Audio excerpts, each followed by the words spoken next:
as I was writing and then later starting the Huffington Post, I think I was under the collective delusion that burnout is necessary for success.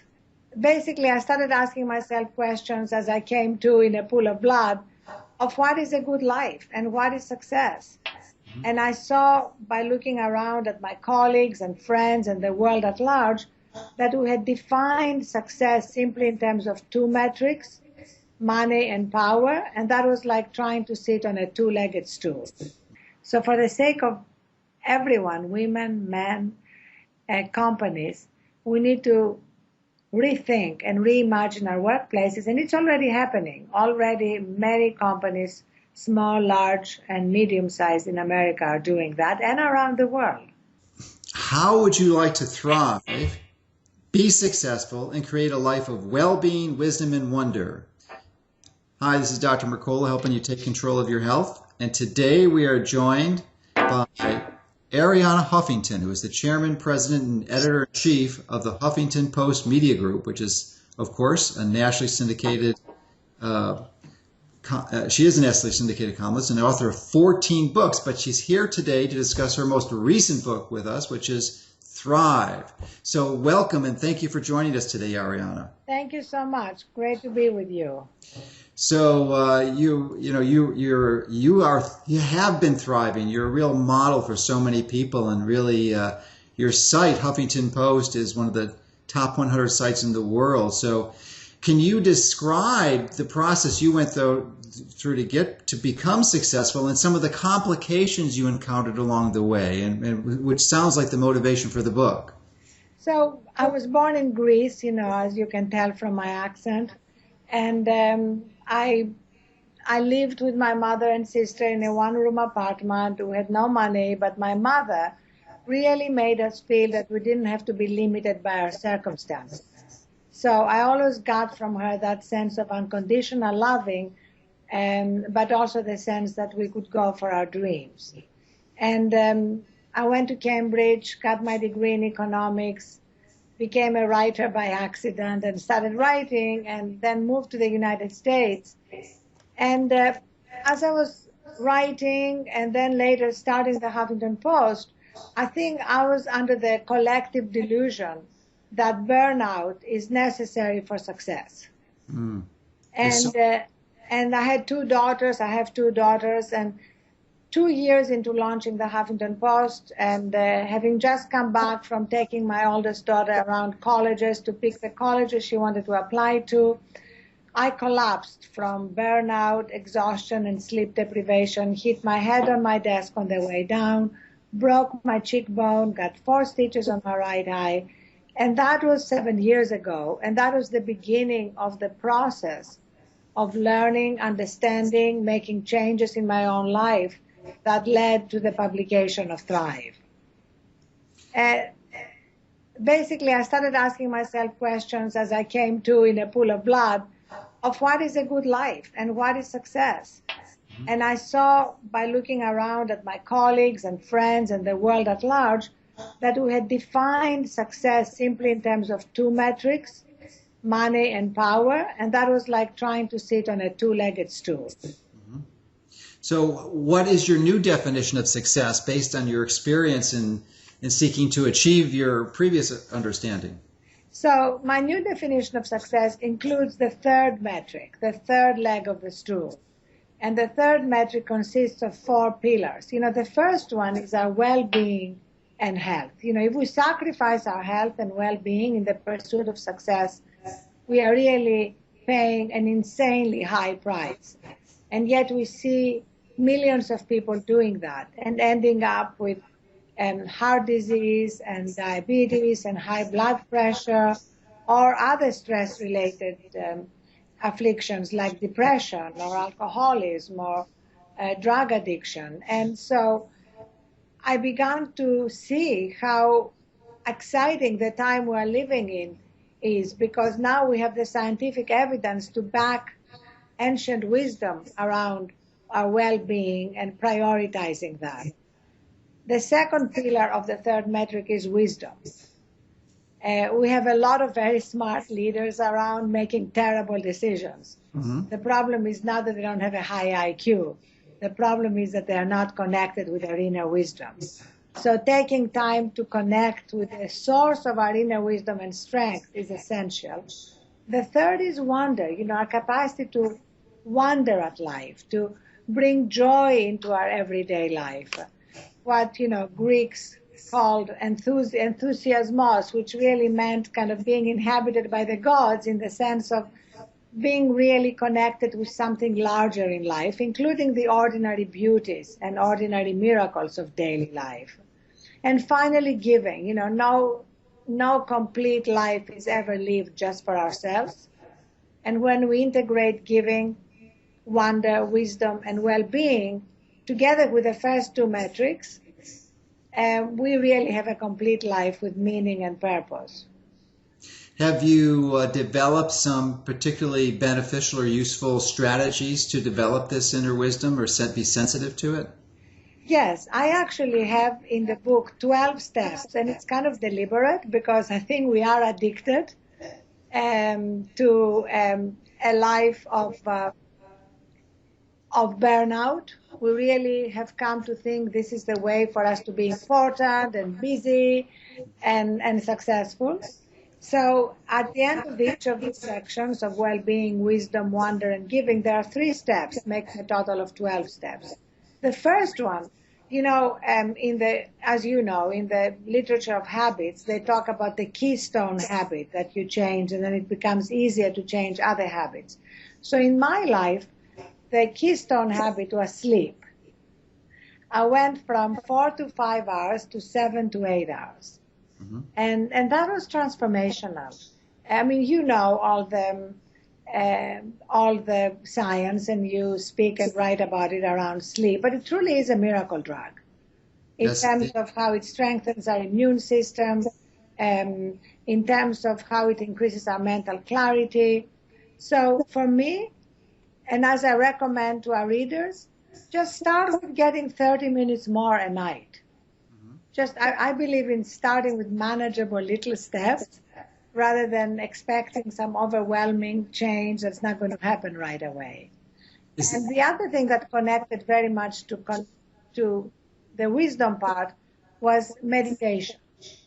So again, I starting with 5 minutes, because everybody has 5 minutes, is at least the beginning of reacquainting ourselves with that part of ourselves where our inner wisdom and intuition lie. And then gradually and naturally, you can proceed to do longer and longer periods. That's a useful recommendation. The challenge with incorporating that, of course, is that if you're going to increase 2 to 3 or more hours of sleep per night, that means you can't do something else. And if you're overworked and overburdened, falling asleep at your desk already, then that extra work that you're not doing tends to pile up. So I'm wondering what strategies you use to address that work. I mean, did you just make a conscious decision not to do it, delegate it out, or how were you able to do that? Well, I found actually that when I'm really rested and recharged, I have the energy to do things more efficiently and more effectively. And also I avoid a lot of mistakes that otherwise are made out of exhaustion and burnout. And I quote Bill Clinton in my book, who said, "The most important mistakes I made in my life are made when I was tired." Mm-hmm. And so he did not specify what mistakes, but I think all of us can say the same thing about our own lives. I know I definitely can say the same thing about my life. And also, as you know, the most important thing that we have to get everything done is energy rather than time. Mm-hmm. And if getting enough sleep means that we have the energy to get everything done, ultimately sleep is a performance enhancement tool. And it's a leadership tool. I'm a much better leader here at the Huffington Post because I'm recharged, because I can see the red flags before they become dangerous, because I can see the opportunities of where we need to go in the future. And how long have you been implementing this 7 to 8 hour strategy? And have you also been able to convince and motivate your key leadership role at the Post there? Yes, well, I have been implementing it really for the last 6 years. Okay. And in the Huffington Post, I opened 2 nap rooms 3 years ago, so that, so that our journalists and our engineers can have naps in the afternoon. If they are tired, instead of having a cinnamon bar or a fifth cup of coffee. Also, we have an email policy at the Huffington Post whereby when your work is done, at the end of the day, you're not expected to be on email. Mm. And, obviously we're a 24/7 media company, and there are people who are on at night and people who are on at weekend. But unless you're one of these people, you're off work. And if there's an emergency, we'll text you, we'll call you, we'll find you. So people can really be off. And also we have meditation, yoga, and breathing classes, healthy, free snacks everywhere. So we try to implement a lot of the things that I write about in Thrive, and I believe make HuffPosters much more effective. Sure, sure. So one of the other recommendations in your books is to consider the need for a digital detox. And that's a particularly significant challenge, especially with the advent of technology. I feel that if we regularly, completely detox from all our distractions, and digital distractions are some of the main ones we have, we are going to renew ourselves and be more effective and more connected with our purpose when we return to work. And I now collect role models who do that, including Padma Sri Warrior, who is the Chief Technology Officer of Cisco, and she oversees tens of thousands of engineers, but she gets 8 hours of sleep, she meditates, she writes haikus, she paints, and every Saturday she does a digital detox. So it can be done, and you can still be very effective and very successful at what you're doing. It's just that we are becoming addicted to being perpetually on. And so we need to deal with the fact that our devices have become like an extension of ourselves, and we need to learn to disconnect from them in order to reconnect with ourselves. I think the importance of that would be especially, people would be having their cell phones and people call them, but now, of course, the new method of communication for many people is texting. And if you're driving, that's particularly pernicious. Not only can you kill yourself, but a whole family potentially. So I think your recommendations could be life-saving in many cases. But it would seem to me a challenge for many people, because it is an addiction. I'm convinced. I agree with you. I think it is an addiction, and many of us struggle, and the numbers are increasing. So have you found any strategies other than just biting the bullet and doing it? I mean, what have you found to be effective for yourself personally, for your friends, and for your staff and family? So, yes, I found that a strategy that has worked for me and for many people here at HuffPost and many of my friends is creating like a little tribe of support. And we all know that when something is hard, if we have a buddy, we call them Thrive buddies, who can be there with you and with whom you can communicate when it gets tough. For example, I have a Thrive buddy, so that if at night I'm tempted to stay on my devices longer, I can call my buddy, or I can email them and communicate with them. And it's just the very act of communicating with someone about a problem and having their support makes a difference. But also creating an environment that makes it more likely that I'm not going to be tempted. Like my bedroom is a device-free zone. And I know you have advised not to watch television before you go to sleep. I never watch television before I go to sleep. I'm not on email. I only have real books, old-fashioned books by my bed. No Kindles. No Kindles, no screens. And also I have books which take me away from my workday. I like to read poetry. I like to read philosophy. I like to read spiritual teachings. And so it's a transition. And I also completely believe what you said about having a hot bath. So for me, it's introducing certain rituals, designing my immediate environment in a way which is conducive to my new habits, and having a Thrive buddy who can help me when I'm particularly tempted. Okay, those are some really good strategies. Now, if you could consolidate, I mean, your book is awesome, and anyone who's interested in more details, it's available on Amazon, and I'd certainly recommend and consider getting that. But if you can consolidate your recommendations to just a few points, maybe 5 or less, how would you do that, and so that people can understand what you're trying to teach in the book? Well, first of all, I really appreciate the fact that you are focusing on practical steps, because my hope is that Thrive, the book, is going to be a bridge between knowing what we should be doing and actually doing it, rather than just agreeing with these things but not implementing them. So just a few of the steps. We already mentioned sleep. I think that's a very important step. Meditation is a second important step, and not feeling overwhelmed, just starting with 5 minutes, allowing the thoughts to come and go and returning to the breath. Number 3 has to do with our mind. Very often, we have all these anxious thoughts about the future and judgmental thoughts about the past. So what I recommend is that at the end of each day, if we can look at a particular thought or feeling that no longer serves us and drop it.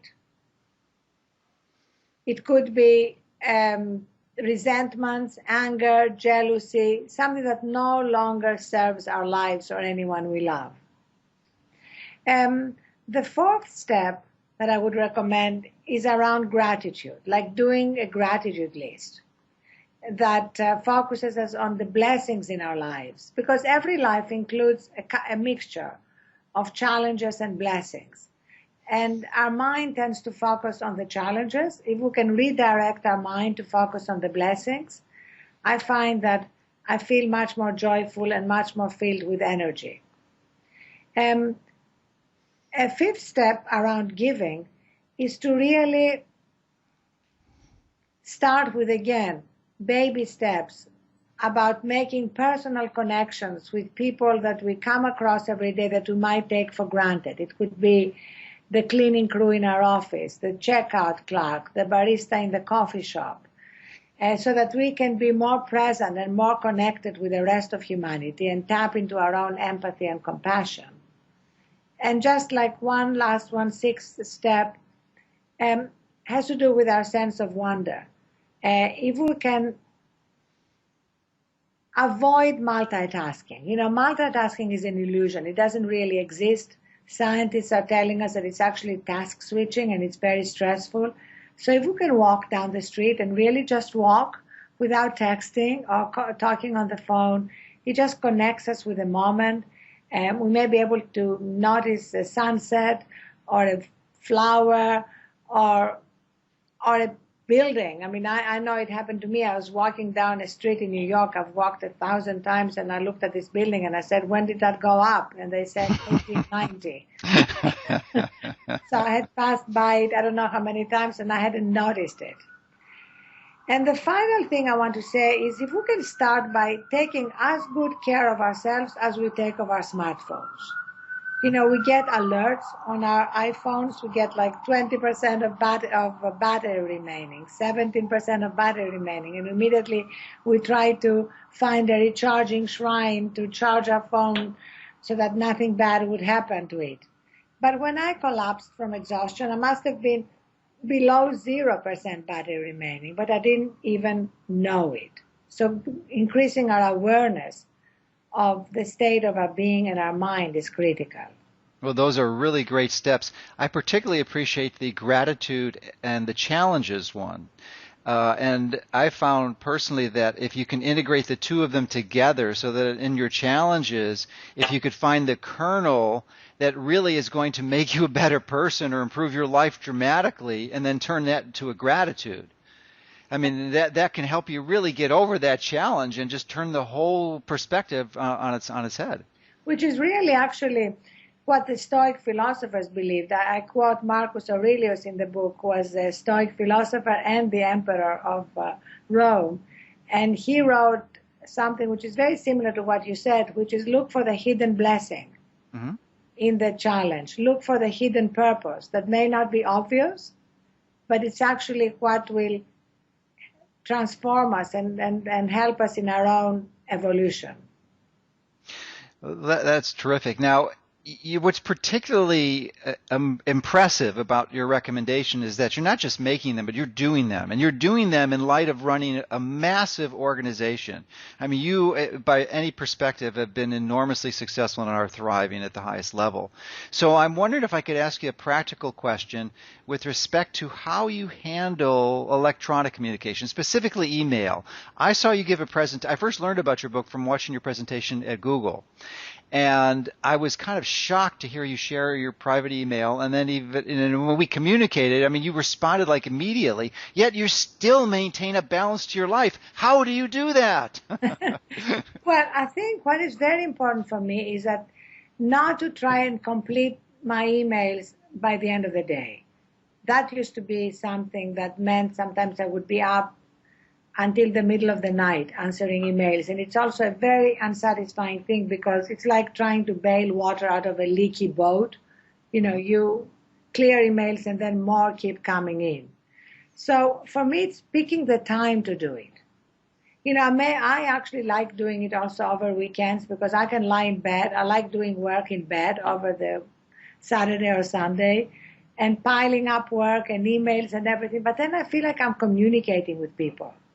And I actually love communicating with people who've heard me speak, who tell me their stories. I learn so much from people's stories. And that's how I learned, you know, how pervasive the dangers of burnout and the collective delusion that we have to burn out to succeed is.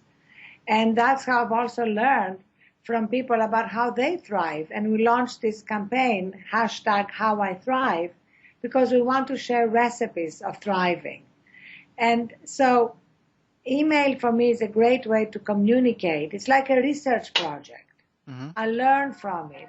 And then when I learn, I communicate that to our editors and we incorporate a lot of these teachings into our own editorial offerings all around the world. And, you know, you mentioned leading Huffington Post teams here. All I can say is that ever since I started practicing what we've been discussing here, I think I've been a better leader. I've been able to see where the opportunities lie. Just to give you just one example, like 3 years ago, the Huffington Post was a purely domestic media company. Now we are in 11 countries because I saw very clearly that we had to grow globally. And out of our 92 million unique visitors, almost 50% are coming from outside the United States. That's terrific. This is just one small example of how, as a leader, the most important thing is to be clear about our direction and the vision and make sure we execute accurately. Now we all are given the limitation of 24-hour days, and especially if you're taking another 3 hours out of that day to sleep, I'm wondering if you found a useful strategy to maybe do an inventory of everything you're doing, seriously reflect and meditate on that, and then bail on or eliminate some of those tasks so that you can free up time to do these other activities. Was that a tool or a approach? Absolutely. And I do regular life audits. Okay. And for example, I started with projects that I wanted to do, but I realized I really didn't have the time and they were not high enough on my priority list to invest the time in completing them. Just to give you an example, it may seem trivial, but we all have these trivial projects on our list. I wanted to become a good skier because my children love to ski, and I wanted to become a good skier to ski with them. And then I realized that really I was never going to invest the time to become a good skier. So I'm still a lousy skier, that you can complete a project by dropping it. I dropped it. And now when we go skiing, I sit by the fire, I drink hot chocolate, and I read a good book. And there are many examples like that.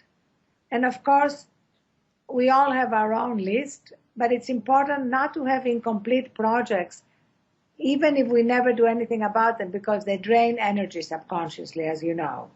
Mm-hmm. Now, one of the impressive elements of what you're speaking is the fact that it would be impressive if you were a man saying this, but you're not. You're a woman, and you've accomplished so much being a woman, and just being a woman in a business organization, of course, has its own limitations and challenges. So I'm wondering if there's any particular advice you have for women, and particularly maybe the glass ceiling or anything. Obviously, all these recommendations still apply, but are any specifics that you can direct towards them? Thank you for raising that, because I think there is a specific recommendation, because as you know, the data shows that women in stressful jobs are paying a particularly high price, that we have a 40% greater risk of heart disease and a 60% greater risk of diabetes because of the way we internalize stress and take things more personally. And so I actually recommend in Thrive a third women's revolution. You know, the first was giving us the vote. The second was giving us access to all jobs and the top of every field, and it's still incomplete. There are a lot of glass ceilings still to be broken.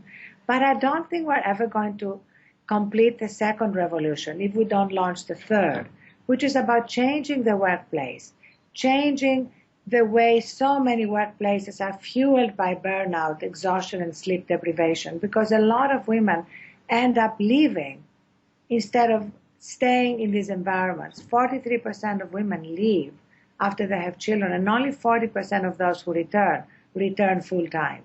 So for the sake of everyone, women, men, companies, we need to rethink and reimagine our workplaces, and it's already happening. Already many companies, small, large, and medium-sized in America are doing that, and around the world.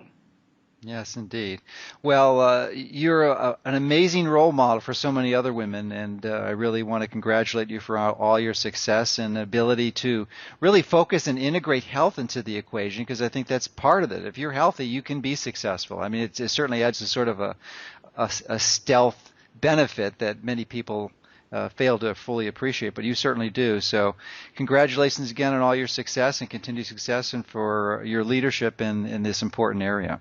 Thank you so much, and thank you so much for having me on the show. Thanks so much for watching. Remember, hit the like and subscribe button so you can get more videos that can help you and your family take control of your health.